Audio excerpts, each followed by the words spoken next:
Welcome to மகி மஞ்சள். இன்றைக்கி Maggi தான் பார்க்க போகிறீங்க.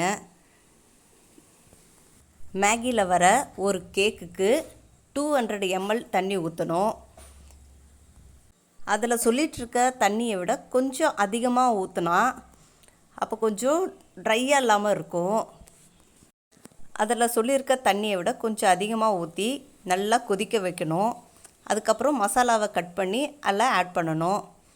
அதுக்கப்புறம் நல்லா மிக்ஸ் பண்ணிவிட்டு அந்த கேக்கை 4 கட் பண்ணி அதில் போட்டு நல்லா மிக்ஸ் பண்ணணும். ஒரு 5 minutes அதுக்கப்புறம் அந்த தண்ணியெல்லாம் நல்லா அப்சார்ப் ஆகிட்டு வரப்போ ஆஃப் பண்ணிவிட்டு ஒரு மூடியை போட்டு மூடி வச்சுட்டு அதுக்கப்புறம் சர்வ் பண்ணால் நல்லாயிருக்கும். இதை என்றைக்குனா ஒரு நாள் செய்யலாம், அடிக்கடி செஞ்சு சாப்பிடக்கூடாது. வீட்டில் சமைக்க முடியாத சிச்சுவேஷன் அப்போ இதை யூஸ் பண்ணிக்கலாம். ஈஸியான மெத்தடு, சீக்கிரத்தில் வேலை முடிஞ்சிடும்.